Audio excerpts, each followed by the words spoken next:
Então, primeiro vou falar sobre licitações. As licitações elas ocorrem para que a administração pública contrate a melhor proposta, dando competitividade a todos os licitantes em virtude dos dois princípios basilares do regime jurídico de direito administrativo, que são supremacia e indisponibilidade do interesse público. Pela supremacia do interesse público, a administração tem uma série de prerrogativas, né? Como, por exemplo, pode desapropriar as pessoas das suas casas. E pela indisponibilidade do interesse público, a administração não pode usufruir dos seus bens e haveres como quer, né? E uma dessas consequências é ter que realizar licitações. A necessidade da realização de licitações está lá no artigo 37 da Constituição Federal, no seu inciso 21, e foi regulamentado pela Lei 8666 de 93. Então, é um ato administrativo formal que deve seguir um formalismo procedimental, conforme o artigo 4º da Lei 8666. E o que é esse formalismo, né?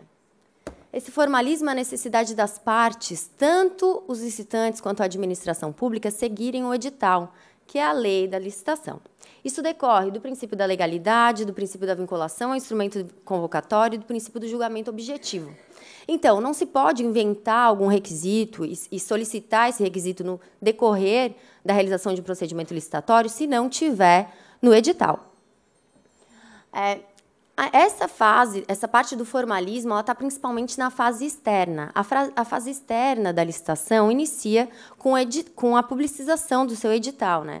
Então, a fase externa, nas partes de habilitação, de julgamento dos documentos de habilitação e de julgamento das propostas de preço, elas devem seguir de forma mais arraigada o princípio do formalismo. Só se pode exigir o que está no edital de forma objetiva, né?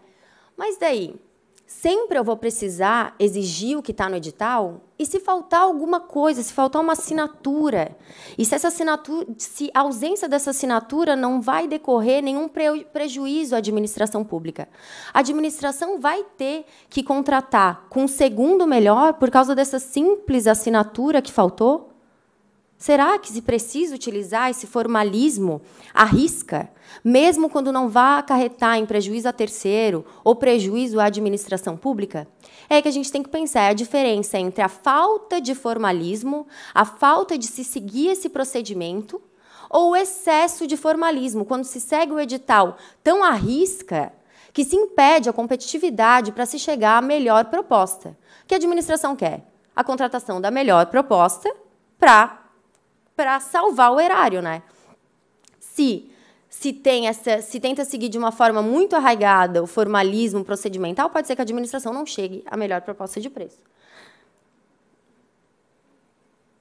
Então, o excesso de formalismo é esse apego à forma e às formalidades, mesmo quando isso é desnecessário, que chega a frustrar a finalidade precípua da administração, que é o interesse coletivo, o interesse da coletividade, a busca pela proposta mais vantajosa. Chega a engessar a atuação estatal, com a exigência de alguns documentos que chegam a ser inúteis para a consecução do objeto da licitação, para o que se quer contratar, como, por exemplo, essa ausência dessa assinatura, no exemplo que eu dei para vocês, né? Então, quais os limites razoáveis do apego à forma?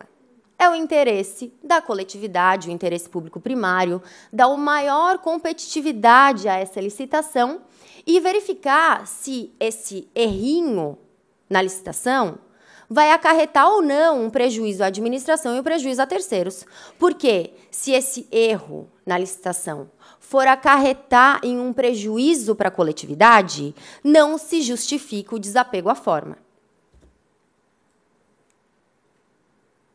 Então, o formalismo moderado consiste em evitar a inabilitação ou a desclassificação de um licitante que apresenta a melhor proposta quando as falhas por ele cometidas tiverem caráter meramente formal.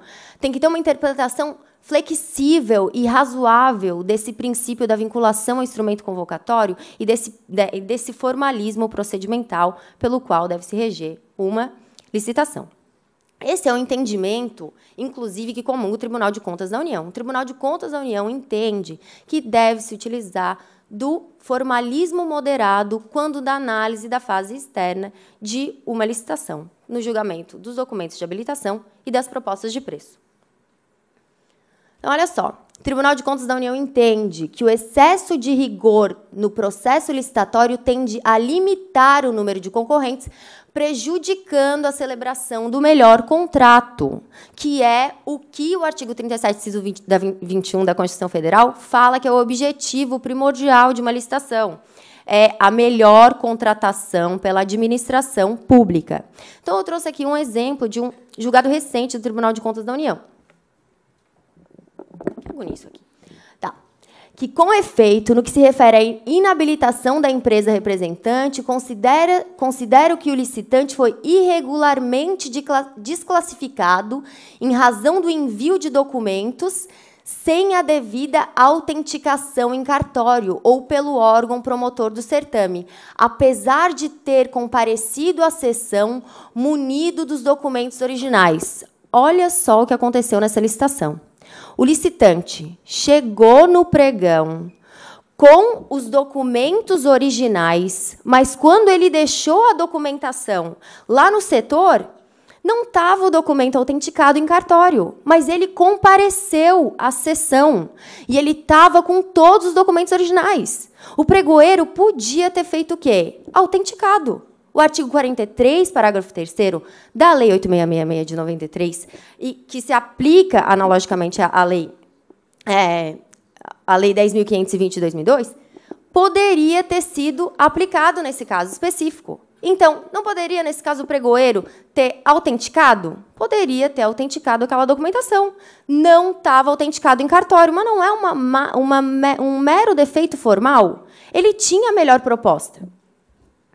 Então, nesse caso, o Tribunal de Contas entende que os membros da comissão, nesse caso era a comissão de licitação, não era o pregoeiro, deveriam ter se pautado no princípio do formalismo moderado, que prescreve que as formalidades exigidas não podiam ser utilizadas como um fim em si mesmo, tampouco podem ser exigidas quando dispensáveis.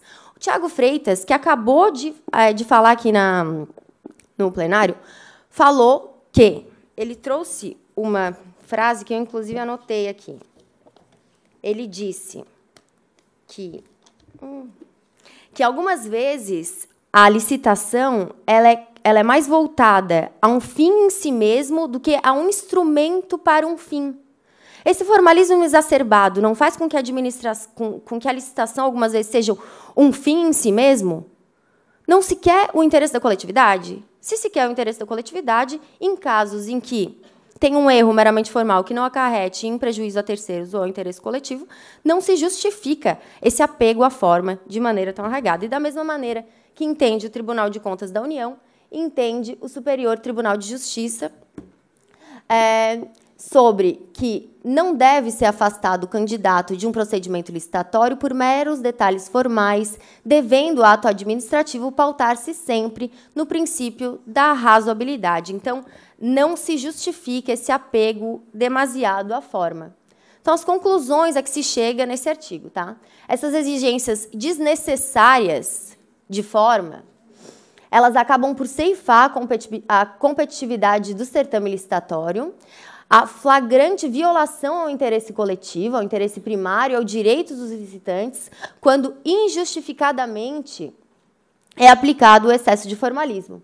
Além disso, é inviável que sejam feitas exigências inúteis e desnecessárias ao procedimento licitatório. Já falei para vocês que eu ia ser breve, e eu realmente, quando eu falo, eu faço. Tá? Então, fui breve mesmo, e é isso que a gente fala nesse artigo sobre o formalismo moderado, que vai estar aí no livro que vocês vão adquirir ao final desse simpósio. Tá? Um abraço, obrigada.